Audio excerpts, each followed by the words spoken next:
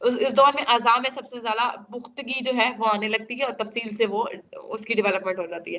یہاں پہ وہ اسکول جائے گا اور اپنی پینسل کو پکڑنے کی کوشش کرے گا. اگر کچھ ڈرا کرنا چاہتا ہے تو وہ برش پکڑے گا, ہتھوڑا استعمال, یعنی کہ چیزوں کو پہچاننے لگے گا, لباس کی سینس ہونے لگے گی. اس کے بعد اسی طرح سے بچپن میں بھی social development, mental development, emotional, یہ سمپل سی باتیں ہیں جو ڈسکس کی گئی ہے. اس کے بعد اس کی بلوغت کی عمر ہے جہاں پہ وہ مکمل میل یا فیمیل میں یعنی کہ اس کی جو ہے ڈیولپمنٹ ہے وہ کمپلیٹ ہو جاتی ہے. ٹھیک ہے, اور وہ آگاہ ہو جاتا ہے 13 سال سے زیادہ کو کچھ عمر کے بعد جو ہے ان کی ہمیں ان کی آواز یا مردوں کے میل کے فیس پہ داڑھی اور ان کی آواز کا بھاری ہونا, اس کی مدد سے ہم انہیں بتا سکتے ہیں جو ہے ان کی جو ٹین ایجرز کی عمر ہے وہ کمپلیٹ ہو رہی ہے. ٹھیک ہے, اسی طرح سے ان کا ٹین ایجرز کا سوشل ڈیولپمنٹ ہے, مینٹل ڈیولپمنٹ ہے, وہ کیا سوچتے ہیں, کس طرح سے بات کرتے ہیں, کس طرح سے بہیو کرتے ہیں, کس سے زیادہ اٹیچ ہوتے ہیں. Social development, emotional development in کی کیا ہے, یہ سارا کچھ بتاتے ہیں. ٹھیک ہے, یہ ہمارے پاس کچھ ایم سی کیوز ہے. Every system of education is based on ideology of nature. ٹھیک ہے, یہ انتہائی امپورٹنٹ ایم سی کیوز ہے اور بہت زیادہ پیپرز میں جو ہے ریپیٹ ہو گیا. فلسفہ کہاں سے ڈرائیو ہوا, ٹھیک ہے, اس کا بتایا گیا ہے کہ اس کے ورڈز کون سے تھے, اور آؤٹ کمز جو لائف کے آؤٹ کمز ہے ہمارے پاس ایجوکیشن سے ریلیٹ کرتے ہیں کہاں, جب ہمارا مقصد ہو, ایم ہو. ٹھیک ہے, اور اس کے بعد بتایا گیا ہے کہ سائنس کی وزڈم جو ہے وہ فلسفی کی ایمز پہ کیسے تھا, سرچ آف ریالٹی. اور دیوبند کے جو ہیڈ تھے ان کا نام, یہ میں نے پہلے بھی بتایا, یہ ایم سی کیوز جو ہے کچھ ریپیٹ ہو رہے ہیں اس میں, باقی میں نے ایڈ کر دی ہے. ایم سی کیوز کو آپ نے دیکھنا ہے. کمپیوٹر, نیکسٹ ہے ہمارے پاس کمپیوٹر. آڈیبل ہے میم؟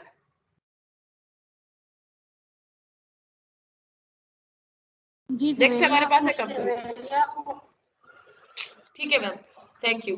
نیکسٹ ہمارے پاس ہے کمپیوٹر. کمپیوٹر میں ہم لوگوں نے دیکھنا ہے اس کے سافٹ ویئر کے حوالے سے. آج انتہائی امپورٹنٹ ٹاپک ہے. سافٹ ویئر کے بغیر ہم لوگوں کا جو کمپیوٹر ہے یعنی پرسنل کمپیوٹر ہے وہ آپریٹ نہیں ہو سکتا. ٹھیک ہے, آپ یوں سمجھ لیں کہ ہارڈ ویئر اور سافٹ ویئر, میں نے اس دن بھی ایک مثال سے واضح کر دیا تھا کہ ہارڈ ویئر کیا ہوتا ہے, آپ کے فزیکل پارٹس جنہیں آپ ٹچ کر سکتے ہیں, دیکھ سکتے ہیں, محسوس کر سکتے ہیں جن کے ذریعے. اور سافٹ ویئر کیا ہوتا ہے, جیسے ہماری باڈی جو ہے یہ ہارڈ ویئر ہے اور ہماری جو روح ہے یہ سافٹ ویئر کا کام کرتی ہے. ٹھیک ہے, تو software is also known as program. Series کیا ہے اس کے ساتھ ریلیٹ کریں گی, ایک اس کا پرپز ہوتا ہے. ٹھیک ہے, آپ کو دکھایا گیا سامنے تصویر میں کچھ آئیکنز ہیں یہاں پر, جیسے سیو کا اور جیسے کہ ونڈو کا. ٹھیک ہے, اسٹارٹ والے بٹن پہ کلک کریں گے تو آپ ونڈو والے آپشن پہ جا کے اپلیکیشن سافٹ ویئر کو ریکگنائز کر سکتے ہیں, دیکھ سکتے ہیں.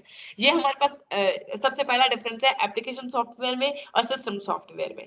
ٹھیک ہے, ہم دیکھتے ہیں یہاں پہ کہ گرافیکل یوزر انٹرفیس کیا ہوتا ہے. گرافیکل یوزر GUI, ٹھیک ہے, ایک ایسا فیس ہے ہمارے پاس جہاں پہ سافٹ ویئر جو ہے وہ یوزر سے انٹریکٹ کر رہا ہوتا ہے. ٹھیک ہے, performing the activity, soft where perform کرنے کے بعد جو ہے ہمیں اپنا ریزلٹ دیتا ہے اور وہ یوزر سے ڈائریکٹلی ریلیٹ کر رہا ہوتا ہے. ٹھیک ہے, اینڈ آئیکن جہاں پہ کیا ہے کہ وہ امیج میں کچھ آبجیکٹس ہوتے ہیں, اس کو ہم کاپی کرتے ہیں, سلیکٹ کرتے ہیں ماؤس کی مدد سے اور وہ اسٹارٹ کر دیتے ہیں اپنا پروگرام. ٹھیک ہے, اب دو کیٹیگریز ہیں ہمارے پاس. The categories of software are system software and application software. جیسا کہ آپ کو تصویر میں دکھایا گیا دونوں سافٹ ویئر کے حوالے سے.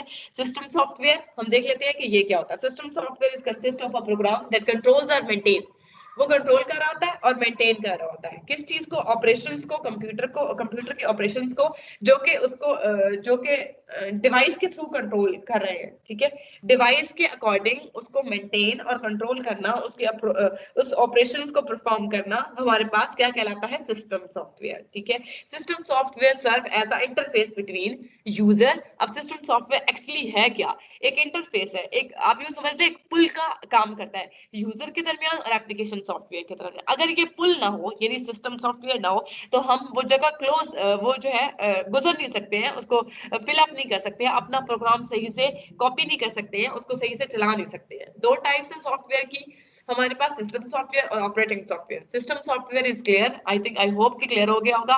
اس کے بعد ہے operating software. Operating software کیا ہے ہمارے پاس, is a set of program that coordinates all activities, یعنی کہ وہ تمام ایکٹیویٹیز جو پرفارم کر رہا ہو وہ آپریٹنگ سسٹم ہوتا ہے. اینڈ آپریٹنگ سسٹم جو کوآرڈینیٹ کر رہا ہے ایکٹیویٹیز کے تھرو, کہاں, ہمارے ہارڈ ویئر ڈیوائسز کے تھرو, کمپیوٹر کے ساتھ. اگر وہ کنیکٹ نہ ہو, اگر وہ کوآپریٹ نہ کرے تو ہمارا آپریٹنگ سسٹم جو ہے وہ نہیں چل سکتا. آپریٹ سسٹم کیا ہوتا ہے, آپ کا یہ پرسنل کمپیوٹر آپریٹنگ سسٹم ہے, اس کے ساتھ کنیکٹڈ جو پروگرامز ہے, سیٹ آف پروگرام.